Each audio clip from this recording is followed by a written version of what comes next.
Hi, we are Selina, Shim. and Anna. Today we are going to introduce Italian immigrants. First of all, I'm going to explain the basic background and overall situation through 5W and H.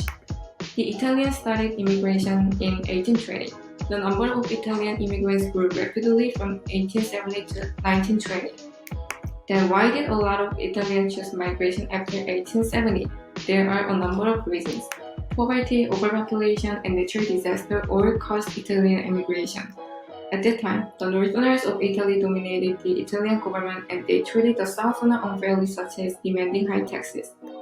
Moreover, natural disasters such as earthquakes attacked southern Italy during the early 20th century. Italian immigrants came to the US through Ellis Island. In Ellis Island, immigrants were checked for physical and mental tests to determine whether they could work in the US or not. Most immigrants who passed the test settled in New Jersey and Manhattan.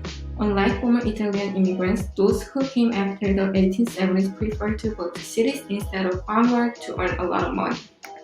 Because they came to stay in the US for a short period of time, not a long time. As early as 1890, more than 90% of Italian immigrants got construction jobs in New York City and Chicago.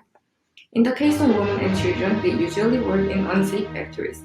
A fire accident in the Triangle Shirtwaist factory in 1911 resulted in 146 women's deaths because of the dangerous work environment, and nearly half of the victims were young Italian women.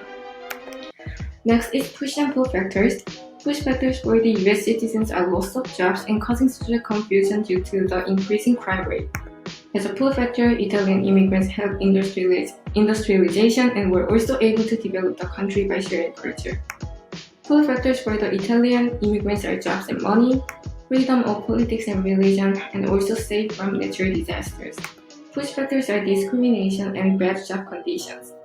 There were enormous challenges for immigrants who started living totally new lives in a foreign world. First, let's talk about the unique and universal economic challenges. In the late 1900s, the US was in the grips of an economic depression. Population growth outpaced gross national product and per capita personal income declined sharply. As so, immigrants moved around the country in search of minimal employment. It shows how bad immigrants lived a type of semi-initial life in America. For example, Italian agricultural workers received an average of 16 to 30 cents a day, while American seasonal workers received 50 cents a day.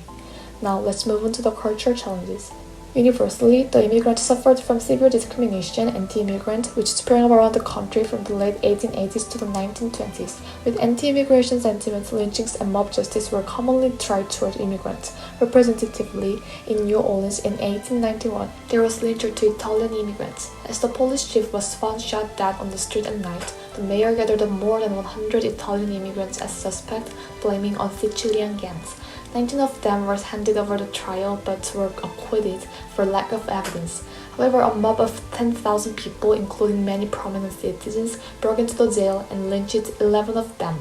Thirdly, there was geographic challenges. Italian immigrants migrated and lived in dense conditions. Statistically, their living environments were crowded with an average of 5.5 people living per apartment. In Cleveland, Italian immigrants had 1.4 people per sleeping room, which was one of the highest rates in America.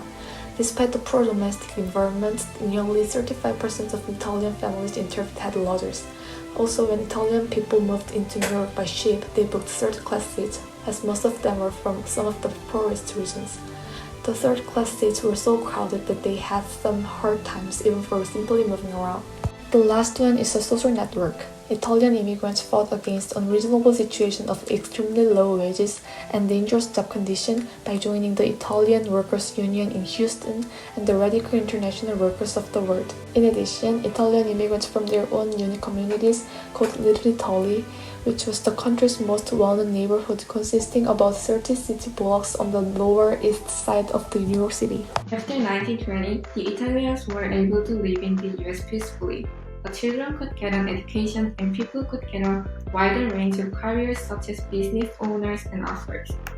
Italian immigrants had a hard time at first, but they overcame it successfully and contributed greatly to the formation of the current melting pot culture in the US. These are our image citations, and thank you for listening to our presentation.